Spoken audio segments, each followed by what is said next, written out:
So, if you're building anything with AI right now, your budget is probably a ticking time bomb. Seriously, it's not about your salaries or your servers, it's about a hidden cost that is eating startups alive.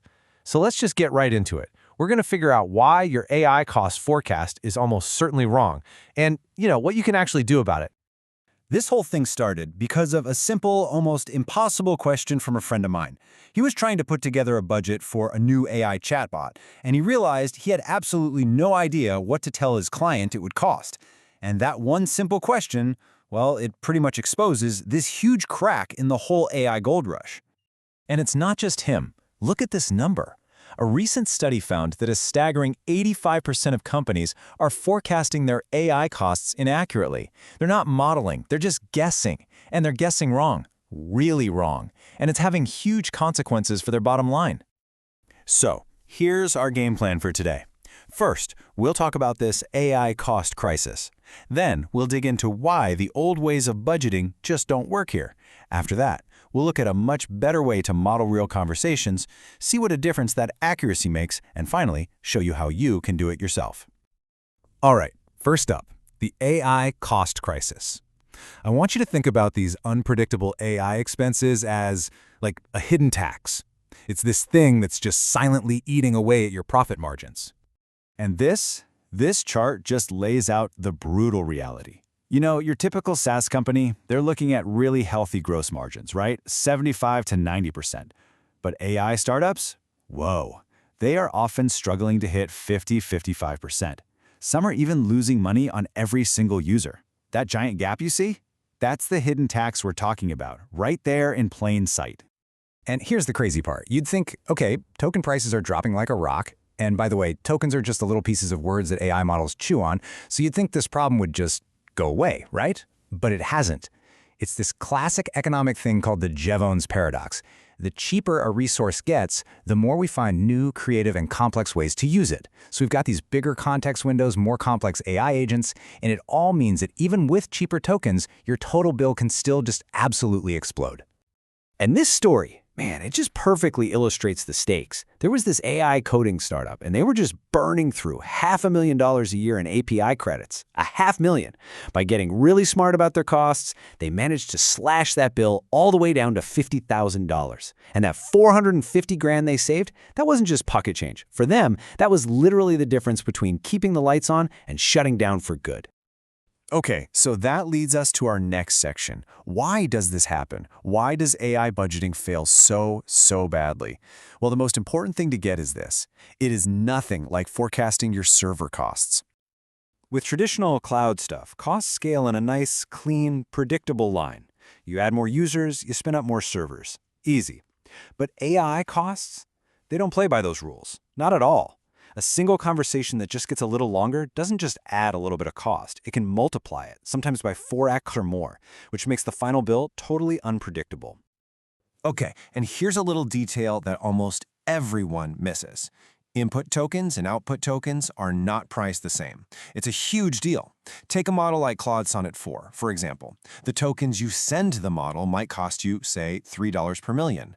But the tokens the model sends back, that'll be $15 per million. That's 5 times more expensive. So if your chatbot likes to talk a lot, your costs just went up by 5x, and your spreadsheet had no clue.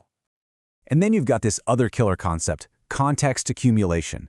So in a chatbot conversation, right, every new message you send has to include the history of the chat, so the AI knows what you're talking about. So the first message might only be, say, 500 tokens. But by the 5th message, you could be sending 2,000 tokens every single time. It's the same person using the same feature, but it now costs 4 times as much to run. It's wild. Okay, but it's not all doom and gloom. There are ways to fight back. And one of the most powerful tools in your arsenal is something called prompt caching. See, some models, like Claude, they let you cache, or kind of save, the first part of your prompt. What does that actually mean? Well, in practice, it can mean a 90% cost saving on your system prompts after that very first message. It's a massive lever, but you gotta know it's there and you have to model for it.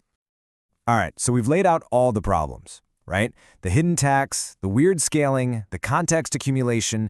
So this brings us to section 3. Let's pivot and talk about the solution.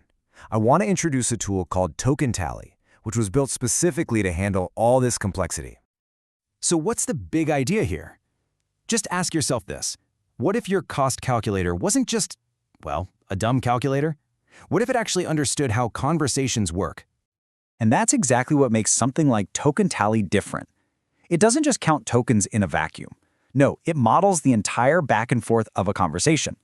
It actually simulates features like prompt caching.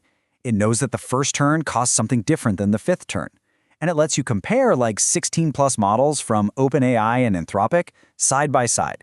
It's basically built for how AI works in the real world. So here's the bottom line, right? The generic calculators out there, they give you one number, and that number is wrong the instant a user asks a follow-up question. But TokenTally, it models the real conversation, it accounts for all that context and caching stuff we talked about, and it gives you a number that's actually useful. We're talking an accuracy target of plus or minus 5%. Okay, now for the fun part, the payoff. Let's look at the actual impact of getting this right. We're talking real scenarios here, and more importantly, we're talking about real money. So let's go back to that original idea, a customer service chatbot. Let's say it handles 5,000 conversations a month. If you use a budget-friendly model like GPT-4o Mini, you're looking at just over $12. Not bad. But if you go with a more premium model like Claude Sonnet 4, even with caching turned on, it's about $75. That's a huge difference. And get this, if you forget to turn on caching with that Claude model, it'll cost you an extra $14 for no reason. Okay, but what happens when we scale that up? Let's say you're doing 50,000 conversations a month. Just by choosing that cheaper GPT-4o Mini over the premium Claude model, you're saving over $600 every single month. Over a year, that's almost $7,500. That's real money you can put back into your business. And remember that caching feature, that little switch? Well, if you scale up to 500,000 conversations a month and you forget to flip that switch, you are literally throwing away $1,400 a month. That adds up to almost $17,000 a year, all because of one line of code. And this chart just shows it so clearly. Look, without caching, a 5-turn chat costs you about 2.5 cents.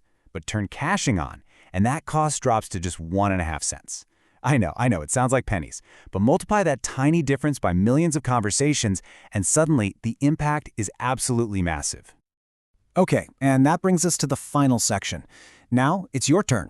It's time to take control of these costs, to finally move from just guessing to actually knowing. Look, if you take away just one thing from all this, let it be this. You can't manage what you don't measure. And if you can't model your AI costs accurately, there's just no way you can manage them effectively. It really is that simple. So I'll just leave you with this one question to think about. When it comes to your AI budget, are you guessing? Are you just kind of crossing your fingers and hoping for the best?